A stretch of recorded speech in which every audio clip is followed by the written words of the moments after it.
Chapter 38. The Rendezvous. Albert's first words to his friend on the following morning contained a request that he would accompany him to visit the Count. True, he had warmly and energetically thanked him the previous evening, but service such as he had rendered could never be too often acknowledged.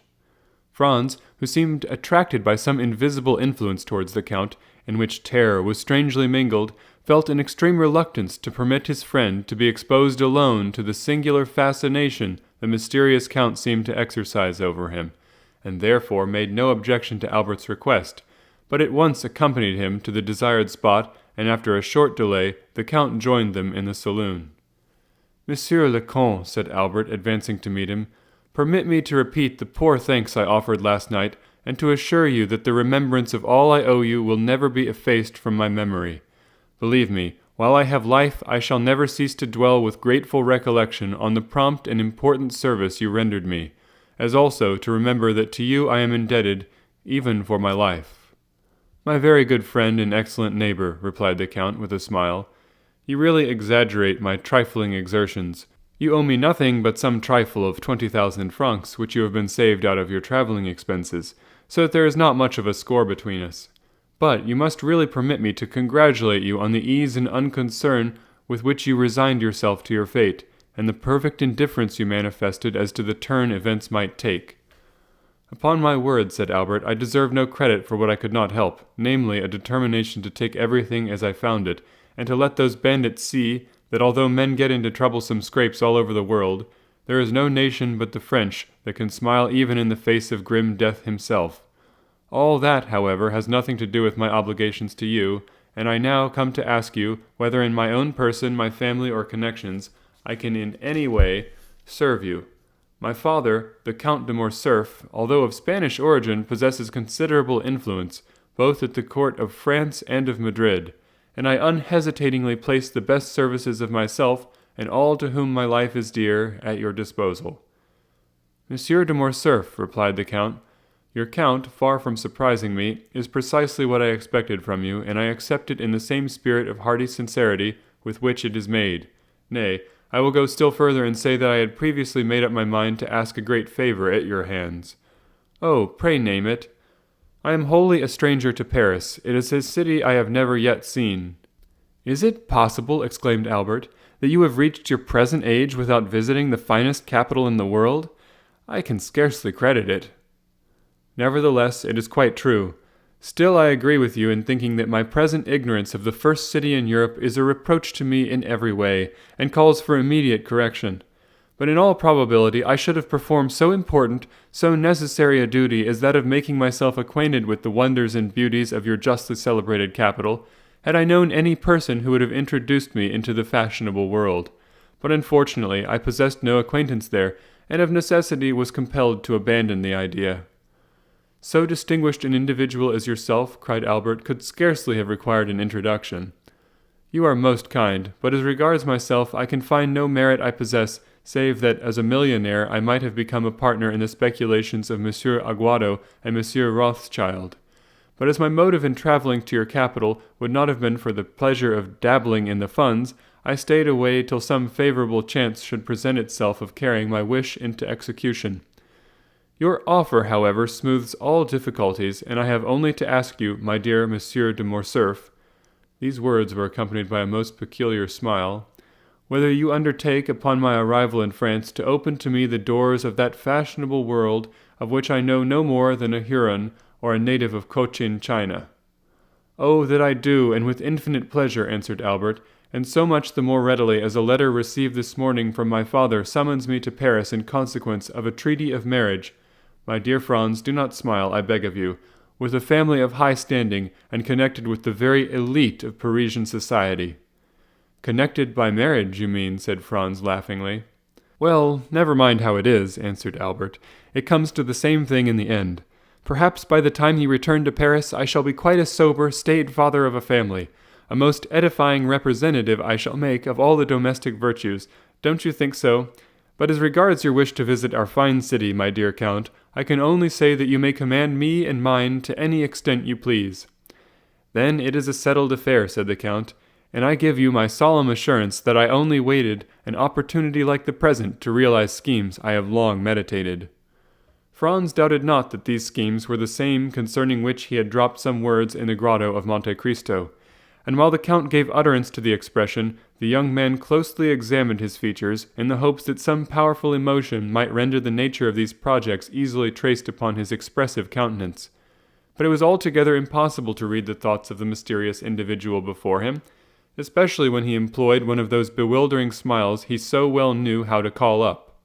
"But tell me now, Count," exclaimed Albert, delighted at the idea of having to chaperone so distinguished a person as Monte Cristo, "tell me truly whether you are in earnest, or if this project of visiting Paris is merely one of those chimerical and uncertain things of which we make so many in the course of our lives, but which, like a house built on the sand, is liable to be blown over by the first puff of wind?" "I pledge you my honor," returned the Count, "that I mean to do as I have said. Both inclination and positive necessity compel me to visit Paris." "When do you propose going thither?" "Have you made up your mind when you shall be there yourself?" "Certainly I have. In a fortnight or 3 weeks' time, that is to say, as fast as I can get there." "Nay," said the Count, "I will give you 3 months before I join you. You see, I make an ample allowance for all delays and difficulties."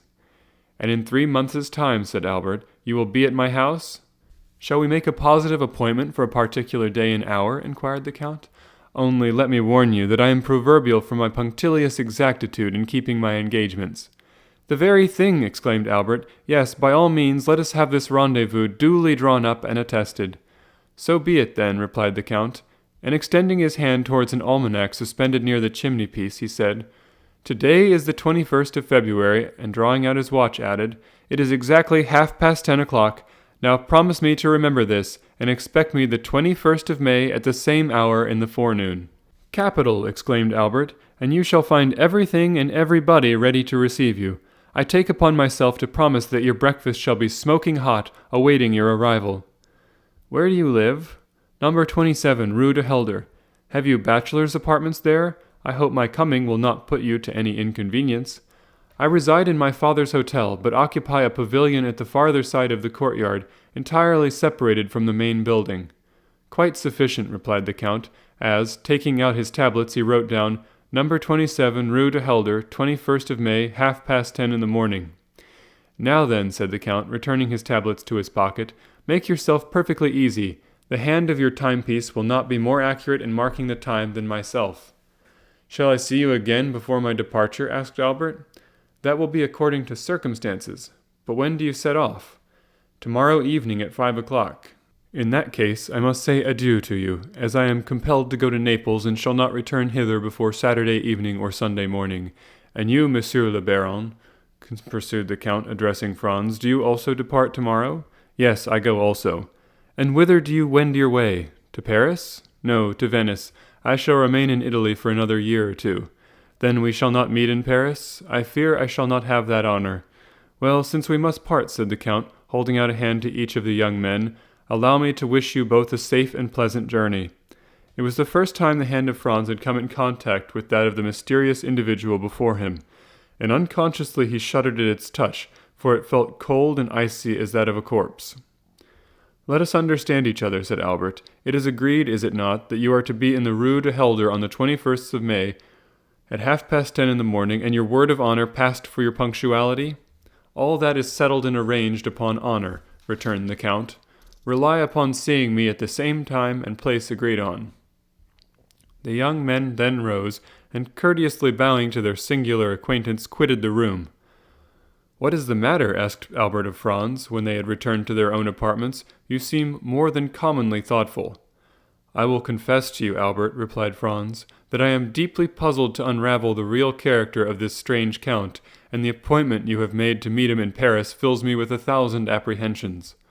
"My dear fellow," exclaimed Albert, "what can there possibly be in that to excite uneasiness? Why, you must have lost your senses to imagine either harm or danger can spring from it." "Whether I am in my senses or not," answered Franz, "such is my view of the evil effects that may arise from a second meeting with this incomprehensible Count, that I would give much you had not crossed his path." "Listen to me, Franz," said Albert. I am not sorry that our present conversation gives me an opportunity of remarking to you how much I have been struck with the difference of your manner towards the Count to that which you treat your friends in general. To him you are frigid and polite, while to myself, for instance, you are warm and cordial as a friend should be. Have you any private reasons for so acting? Possibly. Did you ever meet him previously to coming hither? I have. And where? Will you promise me not to repeat a single word of what I am about to tell you? I promise you to observe the utmost secrecy. And you pledge me your honor that nothing shall induce you to divulge it? I pledge my honor. Then listen to me. Franz then related to his friend the history of his excursion to the Isle of Monte Cristo, and of his finding a party of smugglers there, with whom were 2 Corsican bandits. He dwelt with considerable force and energy on the almost magical hospitality he had received from the Count, and the magnificence of his entertainment in the grotto of the 1,001 Nights. He recounted with circumstantial exactitude all particulars of the supper, the hashish, the statues, the dream and reality, and how at his awakening there remained no proof or trace of all these events, save the small yacht seen in the distant horizon hastening with spread sails towards Porto Vecchio. Then he detailed the conversation overheard by him at the Colosseum between the mysterious visitant Vampa, in which the Count had promised to obtain the release of the bandit Peppino, an engagement which, as our readers are aware, he most faithfully fulfilled. At last he arrived at the adventure of the preceding night, and the embarrassment in which he found himself, placed by not having sufficient cash to complete the sum of 600 or 700 piastres, with the circumstance of his having applied to the Count to furnish the money in which he was deficient, an impulse which had led to results so picturesque and satisfactory. Albert listened with the most profound attention. "Well," said he, when Franz had concluded, "what do you find to object to in all you have related? The Count is fond of travelling, and being rich possesses a vessel of his own. Go but to Portsmouth or Southampton, and you will find the harbours crowded with the yachts belonging to such of the English as can afford the expense, and have the same liking for this amusement as your mysterious acquaintance of the Isle of Monte Cristo. Now, by way of having a resting place during his excursions, avoiding the wretched cookery which has been trying its best to poison me during the last 4 months, while you have manfully resisted its effects for as many years, and avoiding a bed on which it is impossible to slumber, Monte Cristo has furnished for himself a temporary abode where you first found him. But to prevent the possibility of the Tuscan government taking a fancy to his enchanted palace, and thereby depriving him of the advantages naturally expected from so large an outlay of capital, he has wisely enough purchased the island, and assumed the title of its Count. Just ask yourself, my good fellow, whether there are not many persons of our acquaintance who assume the names of lands and properties they never in their lives were master of." "But," said Franz, "how do you account for the circumstance of the Corsican bandits being among the crew of his vessel?" "Why, really, the thing seems to me simple enough. Nobody knows better than yourself that the bandits of Corsica are not rogues or thieves, but purely and simply fugitives, driven by some sinister motive from their native town or village, and that their fellowship involves no disgrace or stigma. For my own part, I protest that should I ever visit Corsica, my first visit, before even I presented myself to the mayor or prefect, should be to the bandits of Colomba, if I could only manage to find them, for on my conscience they are a race of men I admire greatly." "Still," persisted Franz, "I suppose you will allow that such men as Vampa and his band are regular villains, who have no other motive than plunder when they seize your person. How do you explain the influence the Count evidently possessed over those ruffians?" "My good friend, as in all probability I owe my present safety to that influence, it would ill become me to search too closely into its source. Therefore, instead of condemning him for his intimacy with outlaws, you must give me leave to excuse any little irregularity there may be in such a connection, not altogether for preserving my life, for my own idea is that it never was in much danger, but certainly of saving me 4,000 piastres, which, being translated, means neither more nor less than 24,000 livres of our money, a sum at which, most assuredly, I should never have been estimated in France, proving most indisputably," added Albert with a laugh, "that no prophet is honored in his own country." "Talking of countries," replied Franz, "can you tell me what country produced this mysterious person? What is his native tongue, his means of existence, and from whence does he derive his immense fortune? And what were those events of his early life, a life as marvelous as unknown, that have tinctured his succeeding years with so dark and gloomy a misanthropy? Certainly these are questions that, in your place, I should like to have answered." "My dear Franz," replied Albert, "when upon receipt of my letter you found the necessity of asking the Count's assistance, you promptly went to him, saying, 'My friend Albert de Morcerf is in danger. Help me to deliver him.' Was that not nearly what you said?" "It was." "Well, then, did he ask you, 'Who is Monsieur Albert de Morcerf? How does he come by his name, his fortune? What are his means of existence? What is his birthplace? Of what country is he a native?' Tell me, did he put all these questions to you?" "I confess, he asked me none." "No, he merely came and freed me from the hands of Signor Vampa, where I can assure you, spite of all my outward appearance of ease and unconcern, I did not very particularly care to remain. Now, then, Franz, when in return for services so promptly and unhesitatingly rendered, he but asks me in return to do for him what is done daily for any Russian prince or Italian noble who may pass through Paris, merely to introduce him into society, would you have me refuse? My good fellow, you must have lost your senses to think it possible I could act with such cold-blooded policy." And this time it must be confessed that, in direct opposition to the ordinary discussions between the young men, all the good and powerful reasons were on Albert's side. "Well," said Franz with a sigh, "do as you please, my dear Viscount, for your arguments are beyond my powers of refutation. Still, in spite of all, you must admit that this Count of Monte Cristo is a most singular personage." "He is a philanthropist," answered the other, "and no doubt his motive in visiting Paris is to compete for the Monthyon prize, given, as you are aware, to whoever shall be proved to have most materially advanced the interests of virtue and humanity. If my vote and interest can obtain it for him, I will readily give him the one and promise the other. And now, my dear Franz, let us talk of something else. Come, shall we take our luncheon and then pay a late visit to St. Peter's?"